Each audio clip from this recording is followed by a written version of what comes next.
Hi, good afternoon, good evening. So thank you for the invitation and the opportunity to speak about this personal experience. Okay, so there is the title. I'm going to start. So that's kind of the agenda. So first, EPA means Environmental Protection Agency. So I was motivated by recent rules that they have published. And then I go to cost of electricity in residence. So I presently pay 11 cents per kilowatt hour. And then I will show my data in home, 5 or 6 years data that I've been collecting on the meter. That's number 3. And I started about 1,100 kilowatt hours per month. So now I'm down to 650. Then how did I started on the solar panel at home? The cost, number 5, that's what I paid. And then the array, the benefits, some conclusions, discussion about the rate of return. Okay, so then, on June 4th, just about 3 weeks ago, Environmental Protection Agency published these rules. They are rules. They will not go to Congress because in Congress they will not be approved. But the problem with CO2 emissions in this country, of course, this problem is not unique to this country, is that the base of the electricity generation is coal power plants polluting, and there are about 500 out of them, and nobody knows how to control emissions. Okay, so let me show a little bit about this EPA plan. Just at least the wording. What is it here?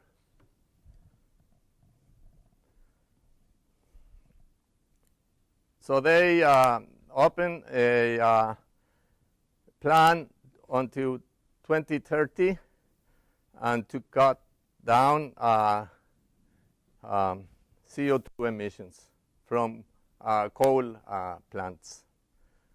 Okay, so that's the EPA webpage. And then if we go to this webpage from The Economist, then we can see how large the problem is. Here coal is in to the right on the first quadrant. So it's 31%. This is world energy mix. And then natural gas. So this is increasing here in the United States, natural gas, by fracking. Natural gas is emits less pollution than coal. Then what else do we have? Hydro and nuclear and non-renewables, non-hydro renewables, which are solar and wind, is that 10%? I think it surprised me. I thought it was less. Okay. So now, if those rules are going to be put in place, and if coal plants are going to be shut down, then I believe the cost of electricity that we pay is going to go up in the long term or medium term, because coal is the most economic way to do electricity. Now, not accounting for environmental costs. I don't know how to account for those.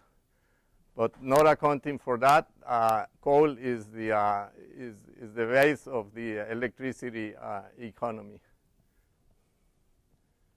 Okay, so let me go back to my presentation here.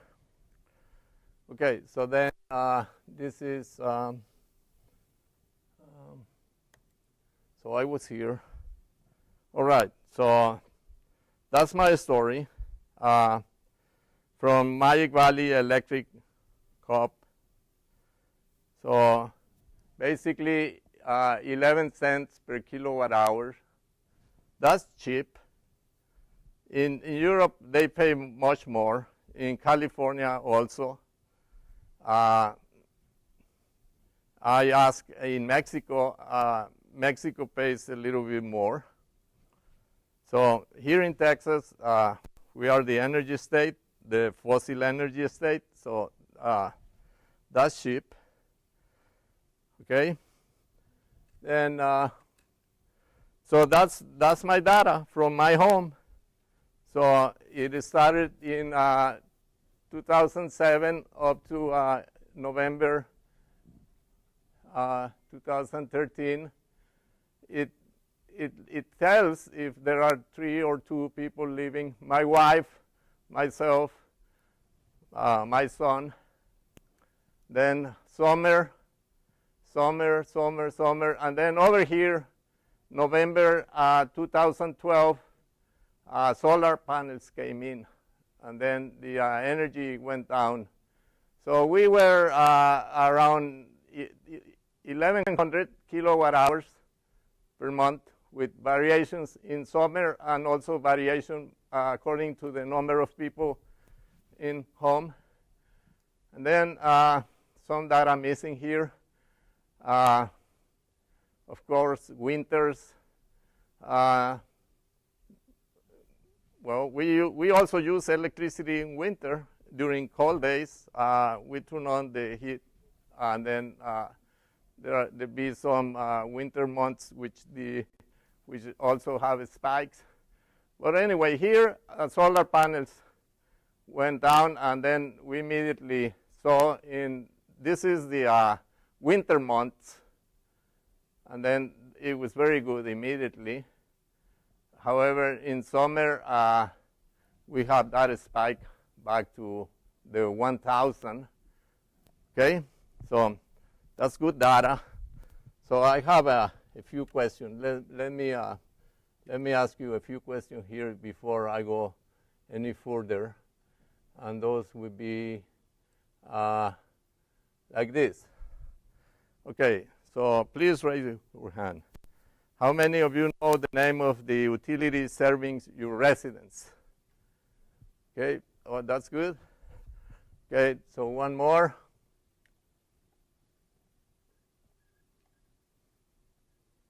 That's very simple. Most of you would know where the electric meter is located in your home, right? That's simple. So just to raise awareness about the electric meter, how many of you know how to read the electric meter? So now it's simple because they are digital, but before, when they were electromechanical, it was more difficult. Okay. Then, so how many of you understand the electric monthly bill? What are you paying? And then, who pays the electric bill? Okay.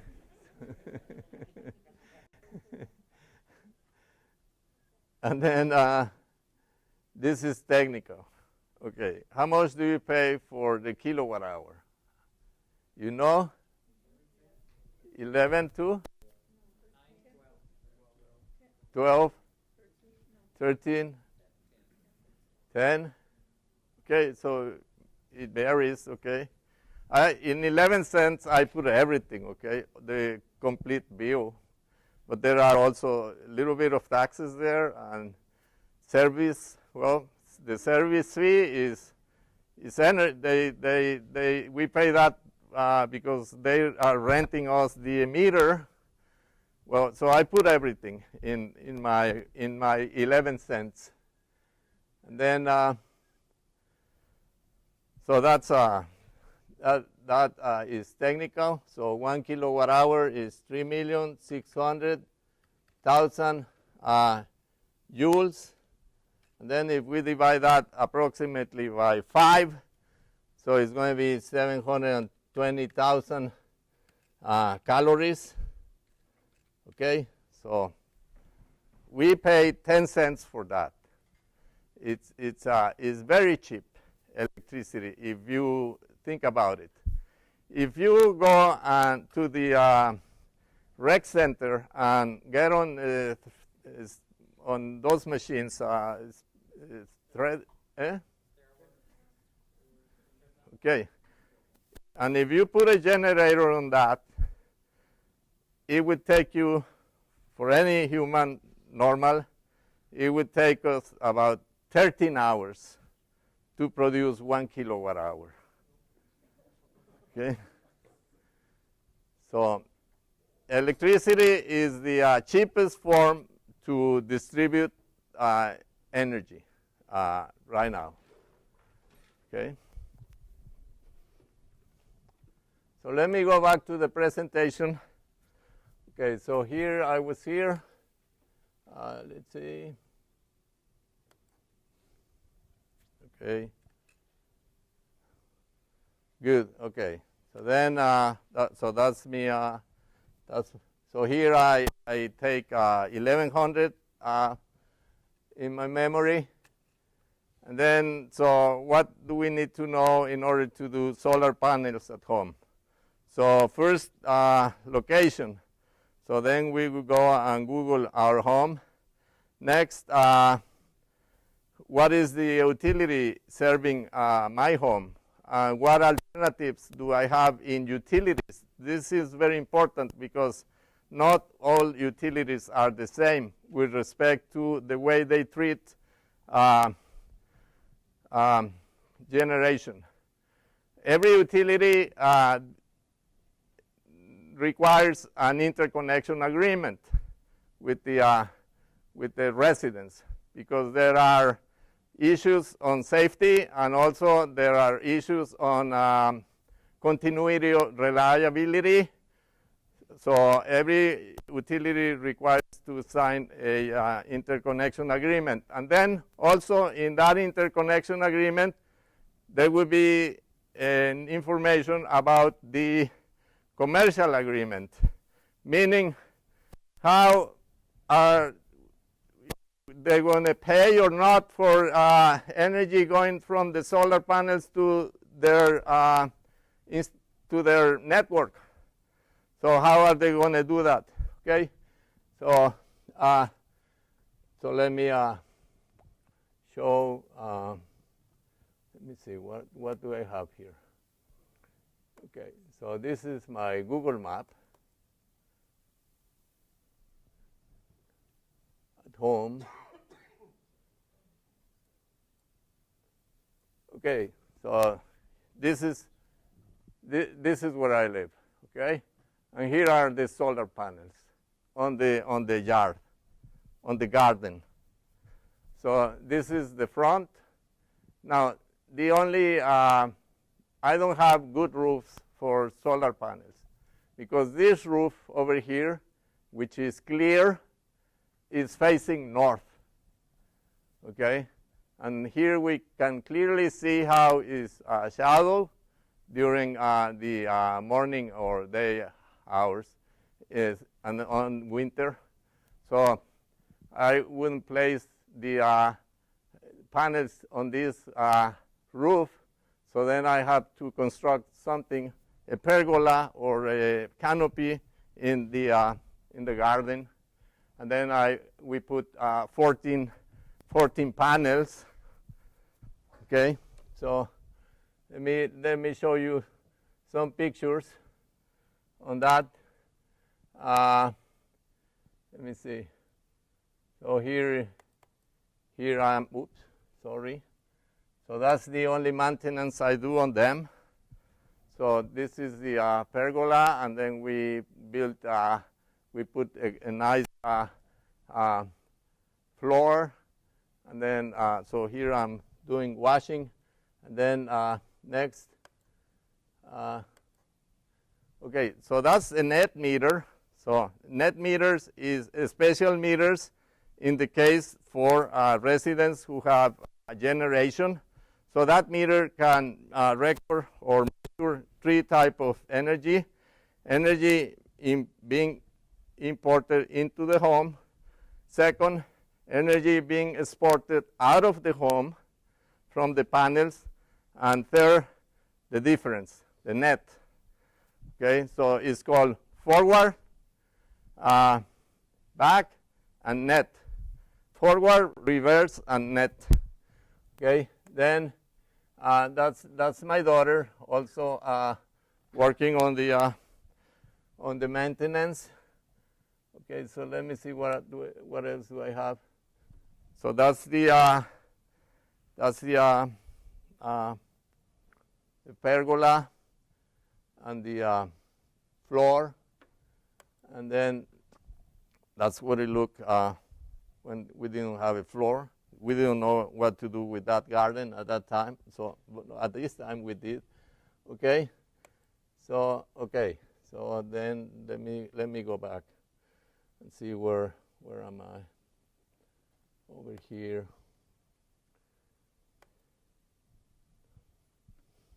Okay, so we did Google Map. Now we show the installation. Now let me go and so let me do some numbers there. So the project cost was $9,651. Down payment, you have to pay in advance. Well, I did. And then that was $13,000. However, the IRS will return 30% in the next return. So that's a good incentive. However, that incentive will not last forever. I believe that it will be phased out in the end of 2016. Okay. And then optionally, I should have done this before going into the solar panels. It's improve the thermal insulation. So that makes a lot of sense to start with thermal insulation here.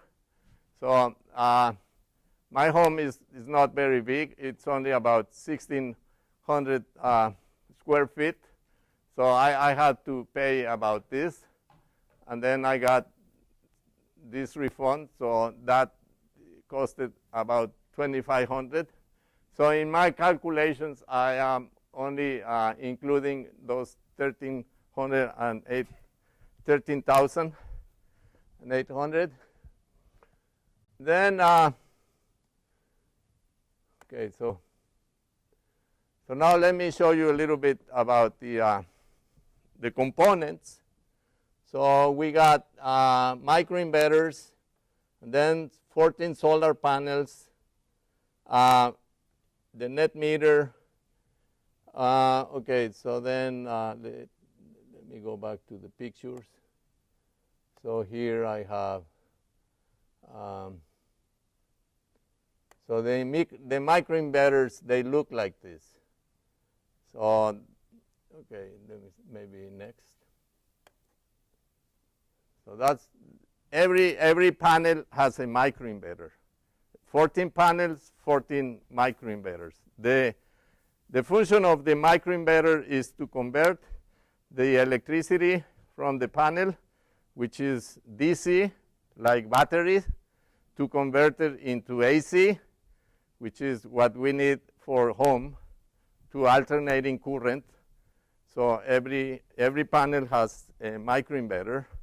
There are other alternatives. Another alternative is just to have one central inverter, just one big inverter, which takes all the energy from the 14 panels. But it's better to have microinverters. So then Next, oops. So here we show one panel.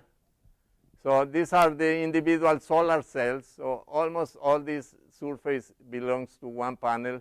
And then there is a microinverter, and then there is a interconnection box. Okay. Okay. Then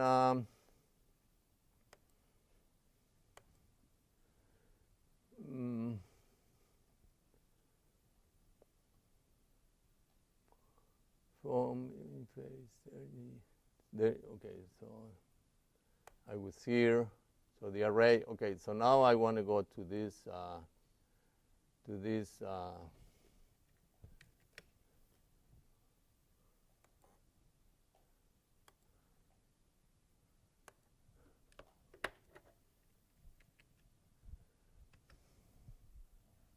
So every in microinverter reports to on the internet, and let me open this website.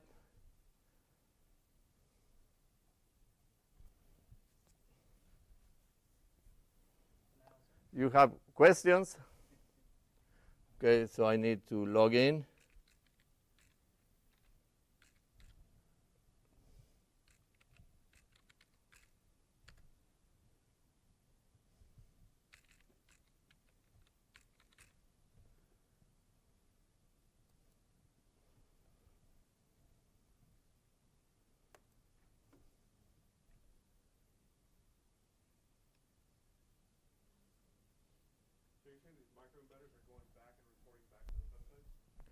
The microinverters, they also have a router there, or a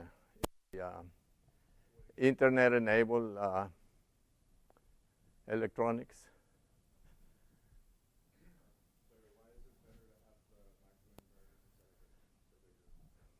Okay, the microinverters individually send the energy of each panel. In a group, the panels are interconnected. They are not really independent. So sometimes one of them, if under shade, can sort of interfere with the others. Okay, and with the microinverters, you can really tell which of those panels is giving you a problem. With a central inverter, you don't have that information because you get everything together. Okay, so look, over there today, 13.3 kilowatt hours. That was production. In the lifetime of the installation, this is 8,020 kilowatt hours. So converting those mega kilos, there is a factor 1,000. So 8.02 becomes 8,020 kilowatt hours. So then let me convert to power. And then let's go to 1 week. So today it rained, so we see the dip there. Okay, so yesterday it was, here we can tell the footprint of the sun and the clouds with the energy production, right? Okay. And then if we run, let me run this. Oh no, here. So it's going to run the record, a weekly record. So that was 6 days ago. So then nightly period.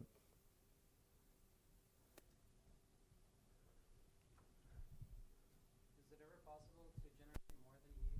Because I noticed that you went down from More than you use in your home. Yeah, is it possible? Like, Yeah. that's Yeah, and then you want to export it. Yeah, you can sell it back, right? Yeah. Does that ever happen to you? Or? No, well, to me it doesn't happen that way. Because the interconnection agreement that I have is that the utility will not pay. I accepted that, okay? But that's the way it goes with that utility. You store it in a battery instead, or just lose it? What? Do you store it in a battery then? Do you store it? No, I don't. That's an alternative. And why do we need to convert from DC to AC? Couldn't we figure out a way to just go DC to DC? That way we can skip the conversion? No, there is a way, there is technology to use DC in buildings and at homes, but that technology is very, it's not commercial yet. The commercial technology is AC. Yeah, because computers, they use DC. And Yeah, yeah.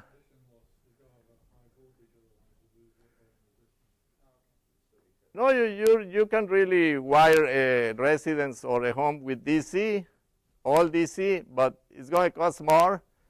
And nobody sells that equipment here in McAllen. You got to go and find it maybe in California or I don't know where. It's just not into the commercial mainstream yet. Okay. Okay. So then. So remember that number, 8,020. Okay, so then let me go back here. Okay, so we have generated 8,020. Okay, now at this point I cannot answer this, but some of that energy went out to the utility. Okay, part of that energy. That's what when you are not at home, when you go on vacation, you turn off everything at home, and then you have these beautiful shiny days, and then all that electricity is being generated, and electricity here is not stored, so it has to flow somewhere. So it flows to the utility. Now the net meter will record how many kilowatt hours are going to the utility. Okay? But no. At the end of the month, when they bill you, they bill you the net. So normally the net is positive, meaning you consume more than what you sent them. But if the net is negative, meaning you exported more than what you use from them, the agreement that I have is zero. They won't pay. Not all companies are like that. There are other utilities who have a vision to for like Green Mountain, and also AEP, who give some other benefits, and they will buy the electricity. But this company will not.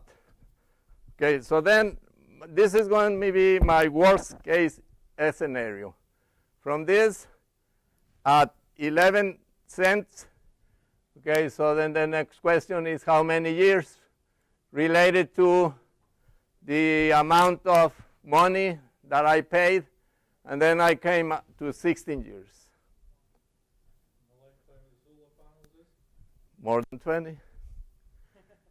No? Or one hailstorm? Nick Morales says that his panels were not damaged at all by the hailstorm, the really bad one about a year ago in McAllen, and he was right on the center of the storm.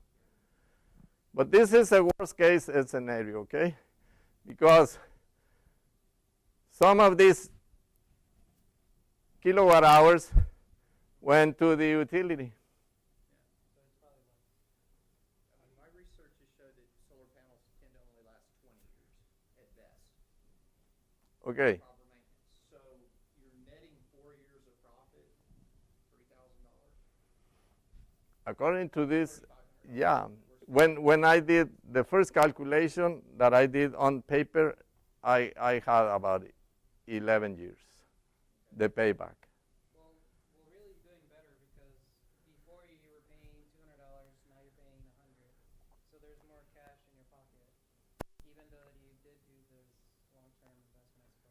I did, and now banks, for those $9,000, the banks will pay you just about $1 per month.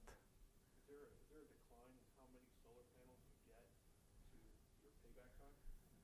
So the more panels, the more money you spend, the less time it takes to, or the more time it'll take to get back your investment? Yeah, well, I don't want to put too many more panels because then I will start exporting electricity and giving the electricity to the utility, and they will not pay me. So I cannot grow. So this scheme with this utility is for self-consumption. If the utility would pay what I exported, then I could put more panels. So that's how you decided how many you were going to install, 14. Yeah. Based on the agreement that they said, after this, we're not going to pay you. Right. But maybe so the first thing to find out is who is your utility and what is the interconnection agreement that the utility is going to make with solar residents. Do you have any prediction of the cost of solar panels in the future? Well, look, the panel itself is going down. It costs less than $1 per watt. So they are expensive. If you need, so that's just the panel. But then the overhead costs for the installation and everything, it will make it to $3 or $4. So I have about 3,000 watts times 4. So that's $12,000. And then with the rebate, it went down to that. What made you choose the fixed array on top of the installation cost? The alternative, As opposed to moving panels. okay. We have moving panels here at the university. They give you about 25% more. They are more expensive. It was simpler to do. I wanted to have the pergola too because that was good for my garden. We didn't have that. Yeah, most of the wind just by raising the angle without actually scaling it in the summer and the winter. Yeah, I will get more. These are more optimized toward the summer because in summer, so it's not really latitude, it's less than latitude, the tilt, because in summer is where we consume more electricity. And now the sun is high, almost 3 degrees with respect to the zenith. So Did you make any calculations on the angle? I noticed that they photos that they were angled. the recommendation is latitude. So the latitude here is 26 degrees. So that's the tilt. But then in summer, the sun goes up. So then you would like your panel to go down, less tilt. And that's what I did, to 10 degrees instead of 26, but fixed. The payback period, though, assumes that the electricity will stay the same over the next year, Yeah, which is probably wrong. right. It assumes that, yes. If cold drives the price up, then your payback period is better. How does insurance and, like you mentioned, banks, are they doing something to like protect your panels more or to, say, increase your real estate value because you have them? Well, look, if you go with I understand that banks, if it's a new project for a new house, a loan, they will look at it with interest, okay, but on a new homes. With respect to the appraisal value, the state of Texas is not supportive at all. What they do is that you can appraise your home higher because of the panel. They will not increase the tax. But big deal, okay? Yeah, the insurance, I insure this as a separate entity, that's I call it, and I put the value around $4,000, so yeah, or something. Yes, you can do it just as a separate entity. So now let me show something else. So here I have another Excel file. So I'm going to show you, and I have more detail on the latest data from the panels. So here, sorry about the numbers, but so look here. This is what I have. Okay, so here, can you hear this formula? Can you read that formula? It says production equal exports plus imports. No, okay. So I want to know how many kilowatt hours are consumed by home. So then here is production, 12.1. Then I subtract exports, so 5 went out.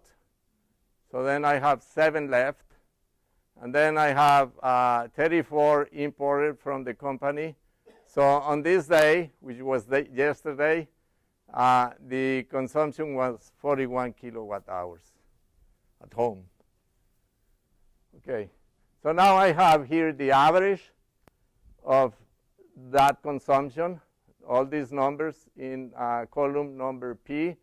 In the month of June, they averaged to 33 kilowatt hours. Okay, June, remember I had in summer up to 1,500. So now I have only 33 kilowatt hours times 3, so that's about 900 kilowatt hours. So that's due to the insulation. Okay, it's not due to the panels. It's just because I insulated the home. So that's the way to go. First, insulate. It costed $2,500 to insulate. Okay, so it went down. And then here I have what I'm taking, what percentage of the home energy is coming from the utility. And that's 45% for the month of June. 45%, okay. And then I show you a graph. Next, here, let me see. That one, okay. So in this graph, we have kilowatt hours. So this is only June day. So today is the 24th. So then the pink is the load. So that means how much I'm consuming. So this is the average of load, 33 kilowatt hours. And then the average here for the blue columns is generation. So generating around 17 kilowatt hours daily. Okay, so from here I can make another calculation for cost and for payback time. Okay, because now I will pay less, and then I will compare to what I was paying before. So maybe 500 kilowatt hours less at 11 cents is 55. Well, okay, forgive me. My brain is not doing good math right now, but when I did this before coming here, I went down to about 12 years. Will you believe that? Okay. The other was high because part of that energy was going to the utility. And I was sort of, I shouldn't use that for the calculation. See, that's what part of the energy is going to the utility here. And what is forward exports. So look, every day in this column N, that's what's going to the utility export. So let's look more days. So it's maybe 10 kilowatt hours per day. Yeah. I was looking at the cost of Yeah. recently, I mean, just last week, in fact. And I noticed that many utility companies are now giving you a different rate, a higher, much higher rate for using less energy, like 500 to 600 kilowatt hours will be like 14.6. Really? You know, and So if not you a flat use rate, huh? 600, no, and if you use from Like a 600 to tire. 1200, Yeah. you know, and if you use more than that, it'll be lower. I mean, so that kind of defeats the purpose of, you know, wanting to conserve and wanting to reduce your energy costs from the Lower, huh? Well, that's according to the law of the demand. yes. So if you consume more, you get a lower Maybe price. they're getting smart to people that Uh, don't want to do this, but I just thought. But are you sure it was not the other way around? If you consume more, the kilowatt hour will cost you more.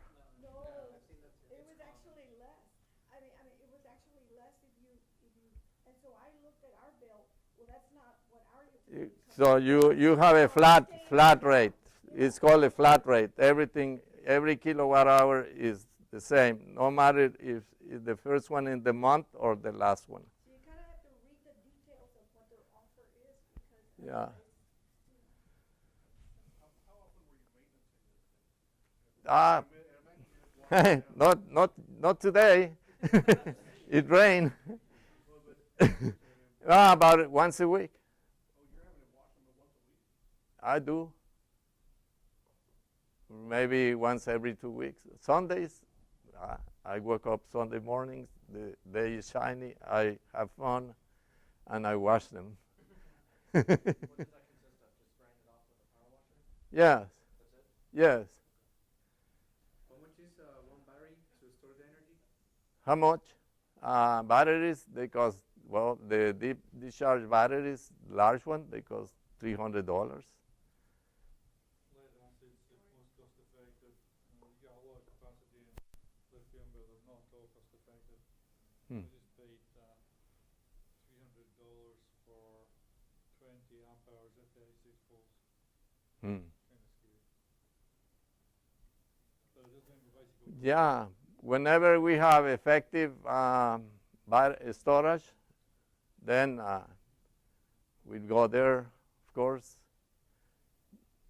and heat pumps, and there are many ways to store electricity, but when they make it effective and for residential value, then you go there. The other alternative is, well,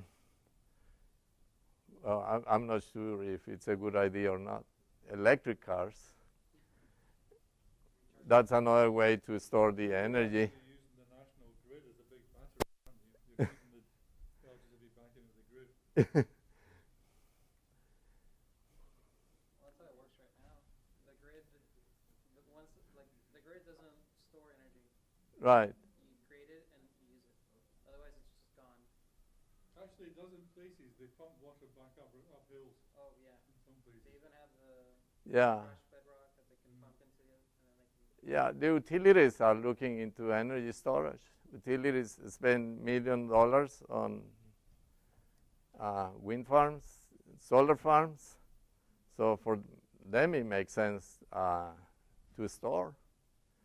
Also, in order to have a better flat supply profile, one of the problems with renewable energy is that the profile of generation varies a lot, and we are not used to that in electricity, because the oil power plants, you turn them on and they keep going for 24 hours non-stop. I think I read that someone was using molten metal for energy storage. I can't quite remember the details, but something like liquid sodium or something. Okay. Well, I think so. Here unfinished. Just on my knees, I came to 12 years. Okay. And You have 2-3 years in, right? 18 months. 18 months? Yes. And end of 2012. Where did you get your solar panels? I hired an engineer who now works in Corpus Christi. He lived in he had a company. He's got a company. He lived in Brownsville. We hired UTPA hired him first in 2009, I think, when the solar panels on the engineering rooftop were installed. So that time we fought for giving that grant to somebody here. There are not many people here in companies here who do that. I know only 3, and I didn't want the contract to go to Austin or Houston. I wanted to make a liaison with somebody from the valley. So that's how I met this man. Go Green, RGB Go Green is the name of his company. And yeah. Would you do it again? Yeah. I want to put 2 more. I still have a space for 2 more panels on the pergola. And then I want to see how can I store electricity. If I can come out with some way to store electricity, then I can grow. And I would not worry about if the company will pay me or not. I'll use it. What zoning, were there any zoning restrictions, countywide, citywide, statewide, that you have to be concerned with, or permits, special permits, to put this kind of thing in a house? And to add to that, does the city help you in any way to creating it, like say stipends or No. they pay $1, anything like that? No, well, the city. Okay, look, I have here what the interconnection agreement. Let me show you quickly.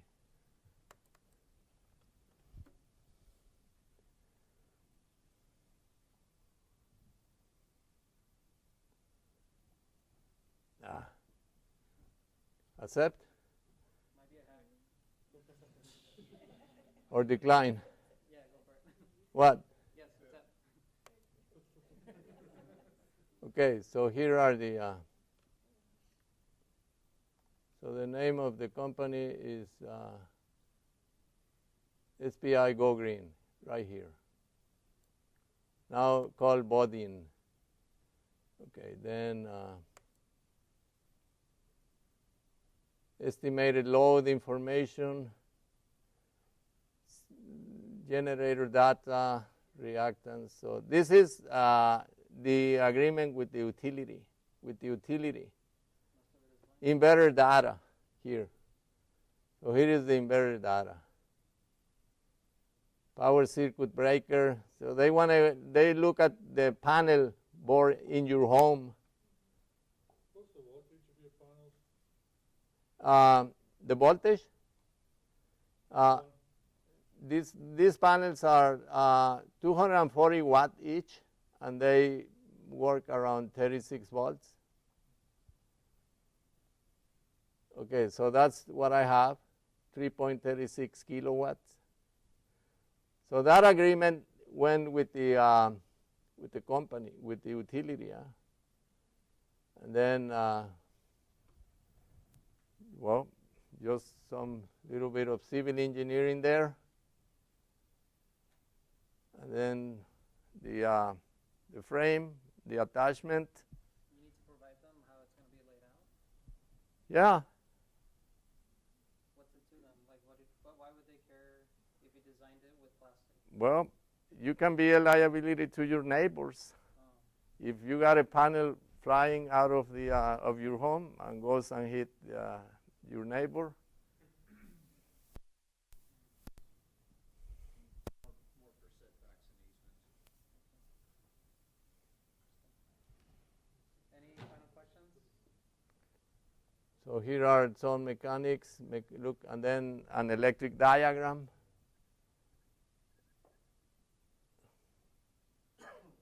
And then loads, more diagrams. And then that's the solar panel itself. So it's 245 watts, Canadian solar, multicrystalline, polycrystalline silicon. And then that's going to be I think that's still the Canadian. And your price for those is about 100 each then, huh? The price of what? The panels? I never saw the price, I'm sorry.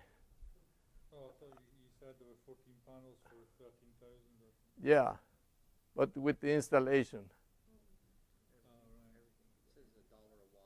And also the that's not the inverter we use. That's a central inverter.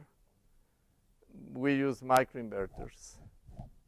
So that data is not really real. What happens if one day it just doesn't work? Do you call an electrician down the street, or how do you service it? I mean, as a homeowner, what do I do next? Okay, well, then, well, you would check the interconnection. Yeah, you call an electrician. You check.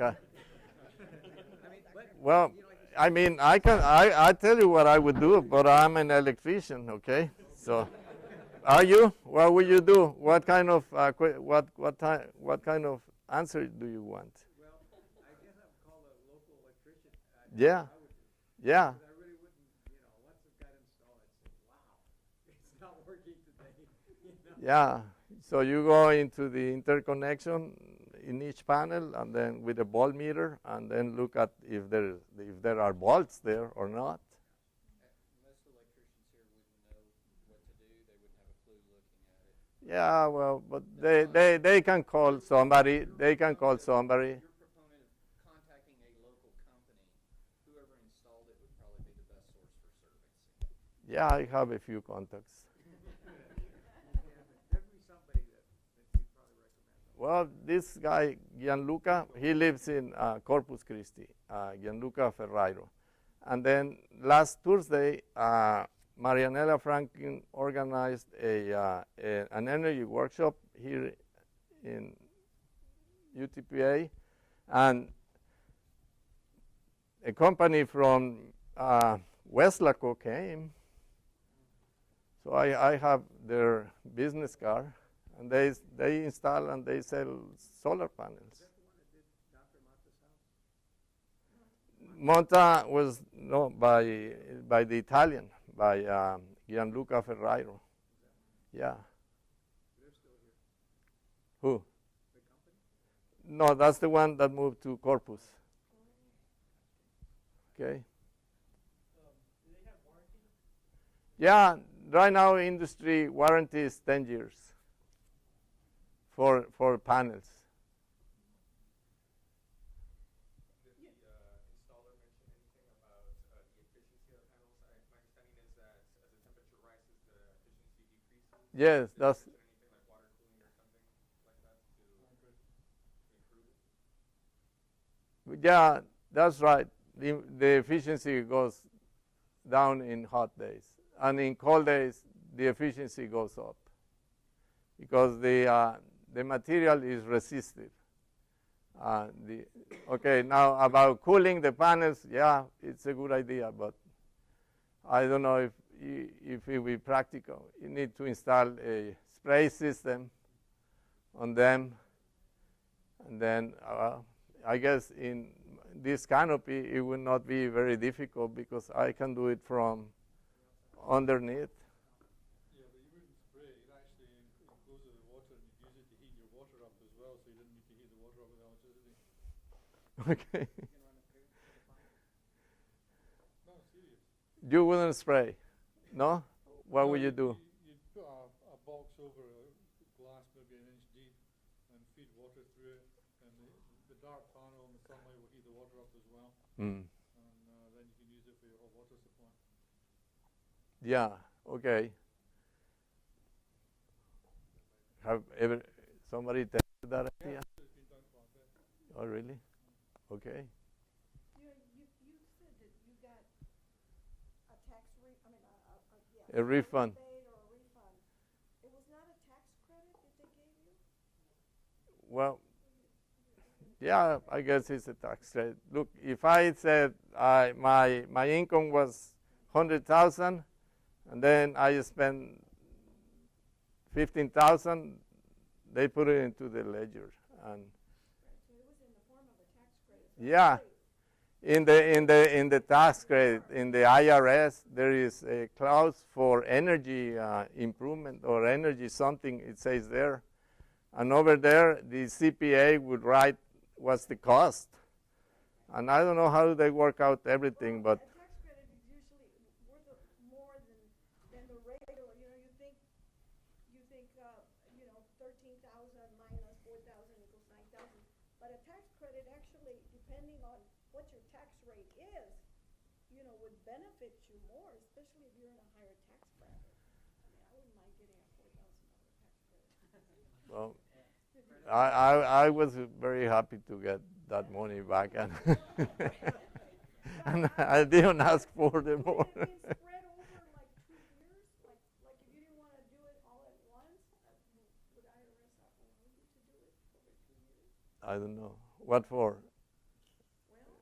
Well, With 1 year, one shot at a time. Let's give a round of applause for. Thank you.